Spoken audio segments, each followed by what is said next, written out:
This is very exciting. Kevin Costner may not come back, but Lisa Maya Miller, you get to be in this spin-off show. Hopefully, at least one season.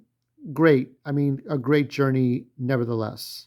But I wanted to see something, so I typed in the first blonde actor to star in a Western. And here's what I found. And I came upon this lovely gem, Carole Lombard. Here she is here. And here are the list of movies she's done. Handful of them, like 70, 78. Most of them, she started out in the silent film era. Some of these silent ones, A Perfect Crime, Gold Heels, Dick Turpin, Marriage in Transit, Gold in the Grit, Pretty Ladies, Hearts and Spurs. That's interesting. Now, some information about her. Carole Lombard, born Jane Alice Peters, 1908 to 1942, was an American actress. In 1999, the American Film Institute ranked her 23rd on the list of the greatest female stars of the classic Hollywood cinema. Born into a wealthy family, Lombard was raised by her single mother. She made her screen debut in A Perfect Crime, 1921, a silent film, of course, at the age of 12, and the experience spurred her and her mother to seek further film work, eventually resulting in a movie career. The thing is, Carole's parents divorced in 1916, so her mother took her out west, and while she was playing baseball with the neighborhood boys, that's how she was discovered. So she was discovered playing Little League with the boys. So some film director spotted her, and that's how she started the first film in 1921, A Perfect Crime. Her last film was in 1942, and it was completed in 1941, where she played Maria Tura opposite Jack Benny in To Be or Not to Be, 1942. She didn't live to see its release. The film was completed in 1941, just at the time the U.S. entered World War II, and so subsequently held back to release until that year.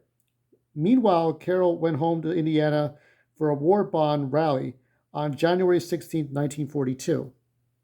On January 16, 1942, Carole, her mother, and 20 other people were flying back to California when the plane went down outside of Las Vegas, Nevada. All aboard perished.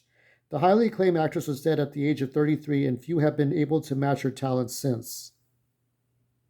But back to 1921, after she did that, she did a few things that were okay, were different theater projects, different shows. But here was the next significant project after A Perfect Crime.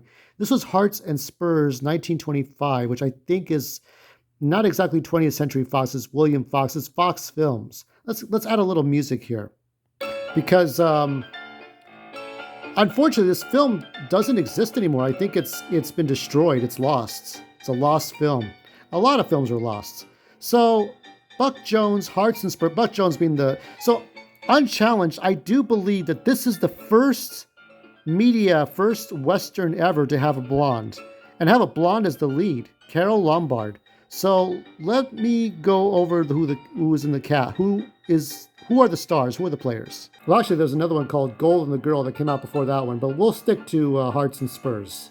You have Buck Jones as Hal Emery, Carole Lombard as Sybil Eastbrook, William B. Davidson as Victor Duresne, Freeman Wood as Oscar Estabrook, Jean Lamotte as Celeste, J. Gordon Russell as Sid Thomas, Walt Robbins as Terry Clark, Charles Eldridge as the sheriff, and Lucien Littlefield as Ford Driver. Director is W.S. Van Dyke. Writers Jackson Gregory and John Stone.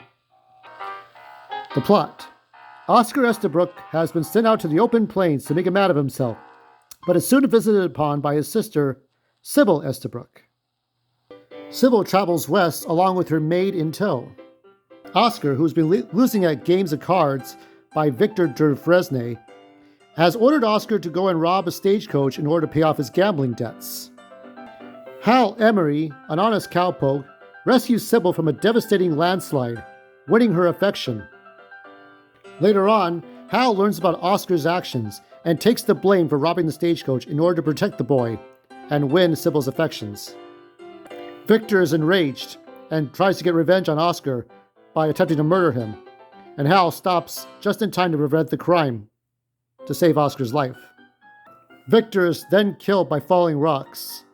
Oscar settles his account with the law, and Hal wins his affections with Sybil, and they live happily ever after. The end. I think what's kind of sad is that many films I think there's one, the Scarlet Letter, that was made in the 1920s, and other movies. They're gone. I think The Perils of Pauline, or one of the Alice in Wonderland, the 1900s Alice in Wonderland movies. A lot of those movies are gone, or incomplete. It's really sad. I mean, like, I used to try to get some of those silent movies on VHS. And unfortunately, there's only so many that they can be found. Like, it took me a long time to get Frankenstein 1910, the 1910 Thomas Edison movie of Frankenstein. And now you can watch it on YouTube, but we didn't have YouTube. We had to hunt it down on tape, or film strips, or some kind of record that these films existed long before Universal Studios, long before Warner Brothers, some of the early 1930s movies. But there were movies before that. So what you're looking at is a different silent film, of course, but um, that film, Hearts and Spurs, was lost. And Sybil and Carol Lombard was, I believe she was, unless anybody can challenge me, maybe they're not still alive, but she was the first blonde in a Western, and there was no one else. So 100 years later, here you are, and Ella, right?